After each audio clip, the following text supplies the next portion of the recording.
পরেই আপনারা দেখবেন। রেকর্ড করেছিলাম কয়েকদিন আগে, কিন্তু আপলোড করার ঠিক আগেই 32 নম্বরে ঘটনা ঘটতে শুরু করলো এবং সারা দেশে আওয়ামী লীগের বিভিন্ন নেতাকর্মীর বাড়িতে হামলা ভাঙচুর শুরু হলো।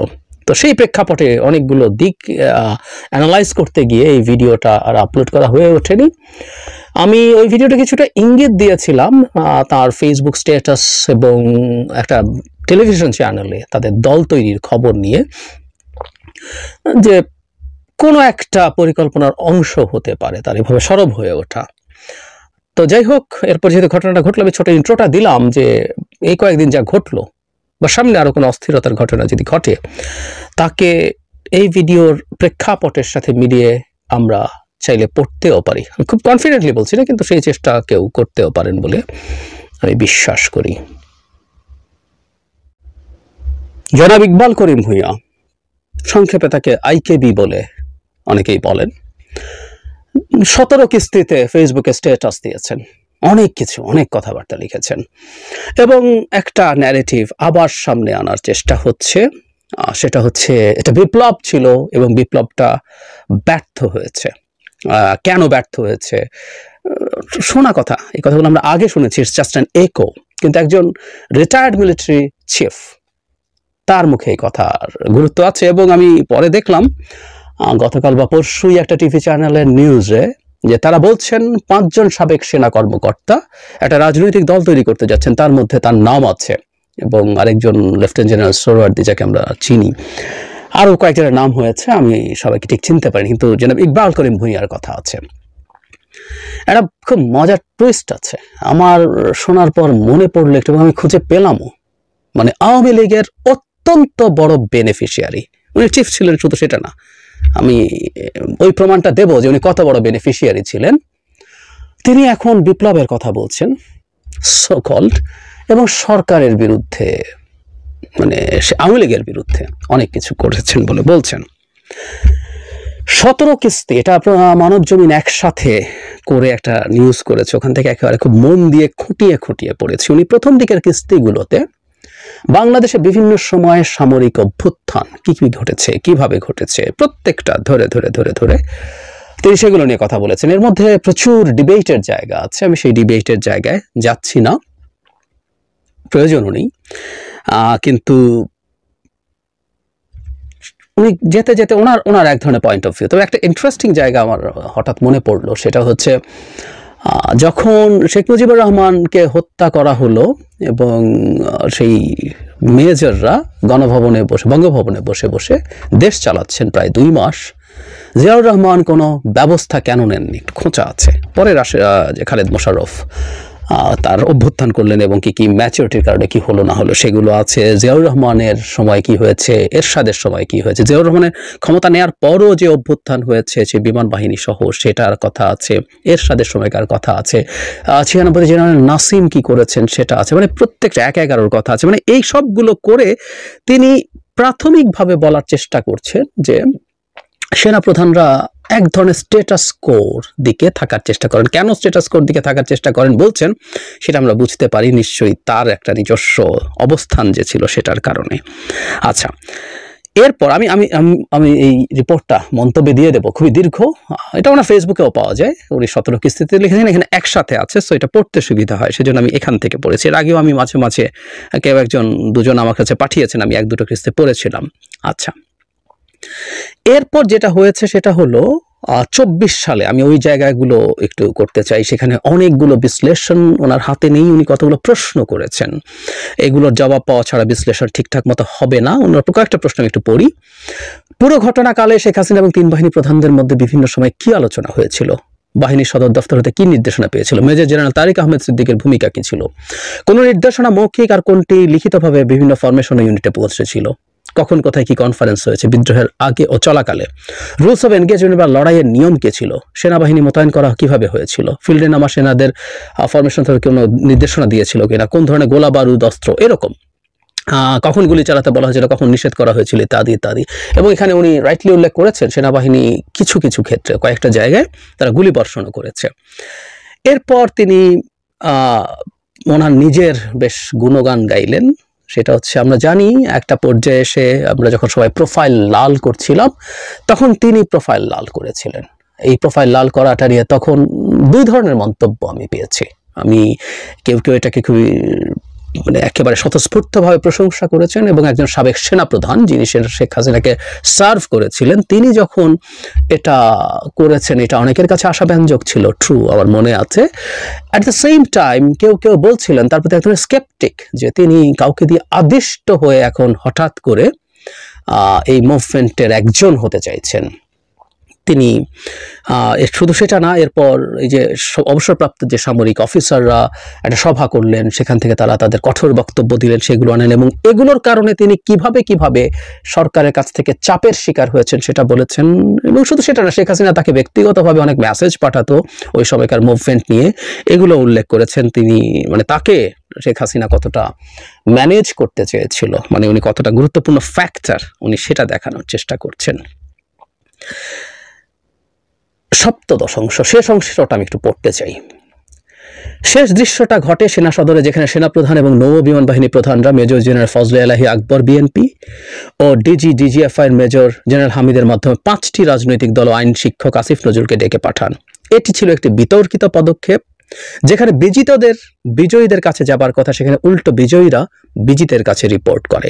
শোনা যায় সেখানে রাজনীতিবিদরা ও আসিফ নজরুল সেনাপ্রধানকে রাষ্ট্রপতি ও সংবিধান বহাল রেখে আগে তত্ত্বাবধায়কের আদলে অন্তর্বর্তী সরকারের অধীনে দেশ চালানোর পরামর্শ দেন।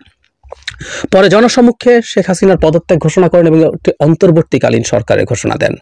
এরপর বঙ্গভবনে, যেখানে ছাত্র নেতারাও উপস্থিত ছিলেন, ডক্টর ইউনূসকে তত্ত্বাবধায়ক সরকারের প্রধান হিসেবে ঠিক করা হয়। যে বিপ্লব জোরালোভাবে শুরু হয়েছিল তা শেষ পর্যন্ত একটি অকাল সিজার, মানে কোটানকোটের মতো জটিল কৌশলের মাধ্যমে অনেকটাই মিইয়ে যায়। কিছু ক্ষমতাবান লোক মূল নাটের গুরু হিসেবে থেকে যান। যদি আদর্শভাবে ফরাসি ও রুশ বিপ্লবের ন্যায় বিপ্লব সম্পূর্ণ সাফল্য পেতে চাইতো, তাহলে হয়তো গণভবন ও বঙ্গভবন একযোগে দখল হতো, বিদ্যমান সংবিধান ছিঁড়ে ফেলা হতো, আর আগের শাসনের সহায়তায় যেসব ঊর্ধ্বতন সামরিক কর্মকর্তা নিষ্ঠুরতা চালিয়েছিল তাদের সবাই হয়তো দেশ ছাড়া হতেন বা বিচারের সম্মুখীন হতেন। গড়ে উঠত একটি বিপ্লবী পরিষদ, যারা নতুন শাসন ব্যবস্থা প্রণয়ন, মৌলিক সংস্কার এবং গণভোটের মাধ্যমে নতুন সংবিধান প্রতিষ্ঠার পথ তৈরি করত। তারপর নির্বাচনী গণতন্ত্রে ফেরা যেত। কিন্তু অনভিজ্ঞ বিপ্লবী নেতৃত্ব পুরনো পদ্ধতির সেনাবাহিনীর সঙ্গে সমঝোতা করে পূর্ববর্তী ব্যবস্থার মধ্যে ঢুকে পড়ে। নতুন কোনো ভবিষ্যৎ নির্মাণের সুযোগ তারা তাই হারিয়ে ফেলে। এই পরিস্থিতিতে ক্ষমতার শূন্যতা সৃষ্টি হয়, যার ফাঁক দিয়ে অন্য বৃহৎ রাজনৈতিক দলটি আওয়ামী লীগের ফেলে যাওয়া শূন্য জুতায় পা গলিয়ে দ্রুত আরেকটি স্বৈরতন্ত্র প্রতিষ্ঠার পথে দ্রুত ধাবমান হয়। আমি আবারও পড়ি এই অংশটুকু লাস্ট। এই পরিস্থিতিতে ক্ষমতার শূন্যতার সৃষ্টি হয়, যার ফাঁক দিয়ে অন্য বৃহৎ রাজনৈতিক দলটি আওয়ামী লীগের ফেলে যাওয়া শূন্য জুতায় পা গলিয়ে দ্রুত আরেকটি স্বৈরতন্ত্র প্রতিষ্ঠার পথে দ্রুত ধাবমান হয়। মানে এসব অন্য বৃহৎ না বলে বিএনপি লিখে দেওয়াই ভালো। মানে ওনার তো এজেন্ট আমরা বুঝতে পারছি। এর আগেই বলেছি যে জিয়াকেও অ্যাকিউজ করেছেন, যেমন কিছুদিন আগে একটা সাক্ষাৎকারে মেজর ডালিম মনে হয়েছিল যে জিয়ার ন্যারেটিভকে, মানে অন্য কিছু ছিল না, একেবারেই কোনো কন্টেন্ট যেগুলো ছিল না, যেগুলো উনি আগে বলেননি, কিন্তু ওখানেও জিয়ার বিরুদ্ধে বিষোদ্গার আছে। এবং এখানে শেষ পর্যন্ত এই ব্যবস্থা টিকিয়ে রাখার পেছনে বিএনপির হাত আছে, এবং বিএনপি সেই জায়গায় ঢুকতে চাইছে। শেষ বাক্য হচ্ছে এটা। এবং বিপ্লব হতে হবে, বিপ্লবী সরকার হতে হবে, সেনাবাহিনী বাদ দিতে হবে। দীর্ঘদিন থেকে আমরা এই কথাগুলো শুনেছি। আসলে প্রভাবশালী কিছু মানুষের হাতে না, মানে অনেক গুজব আছে, গুজবগুলো গুজব হিসাবেই বলছি। মানে এই ভদ্রলোক প্রধান উপদেষ্টার পদে, এই ভদ্রলোককে নিতে বা পেতে বেশ চেষ্টা হয়েছিল, সেটা পারা যায় নাই, এটা শোনা গেছে, এটা শোনা যায়। এখনো যখন রাষ্ট্রপতিকে সরানোর চেষ্টা হয়েছে এবং সেই জায়গায় সম্ভবত প্রধান উপদেষ্টাকে নিয়ে যাওয়ার চেষ্টা হতো, তারপর তাকে আবার প্রধান উপদেষ্টা করার চেষ্টা, জনাব ইকবাল করিম ভূঁইয়াকে। তার এর মধ্যে একটা খুব ইন্টারেস্টিং কথা বলে, তারপর তার আওয়ামী প্রেম এবং আওয়ামী লীগের তার প্রতি প্রেম, সেটাও বলবো। এটা আপনাদের অনেকের কাছেই হয়তো অবাক লাগবে, একটু অপেক্ষা করুন। উনি তার পুরো এন্টায়ার লেখাটার মধ্যে একটা কথা বলার চেষ্টা করেছেন, সেটা হলো সেনাপ্রধান যদি কোনো সরকারের সমর্থনে না থাকে তাহলে সে সরকার টিকে থাকতে পারে না, এবং যতক্ষণ পর্যন্ত সে সাপোর্টে থাকে ততক্ষণ পর্যন্ত সরকারের পতন হয় না। উনি বলেছেন, যে কেউ লেখাটা পড়বেন, উনি একজন পণ্ডিতের রেফারেন্স হয়ে এখানে যোগ করেছেন। উনি 2012 থেকে 15 সাল পর্যন্ত ক্ষমতায় ছিলেন, মানে দায়িত্বে ছিলেন, সেনাপ্রধানের দায়িত্বে ছিলেন।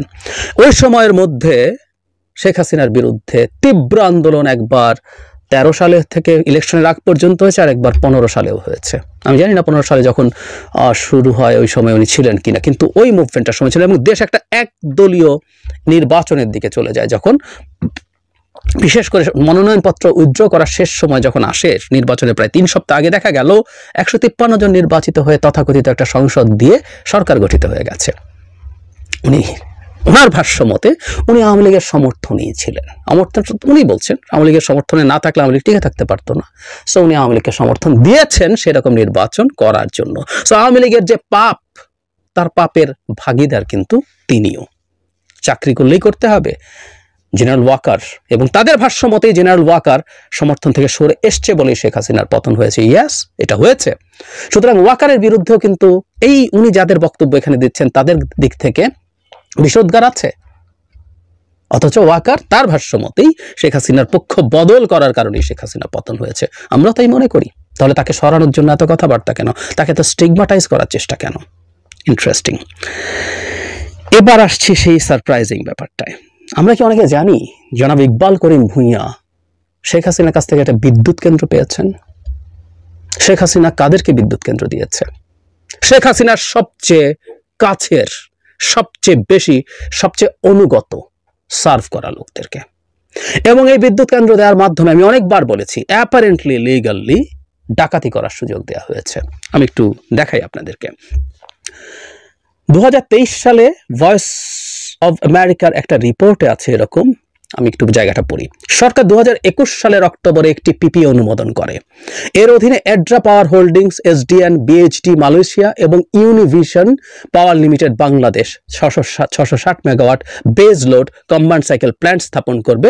এরপর কিভাবে চুক্তি হবে 21 সালে অক্টোবরে সরকার অনুমোদন করেছিল।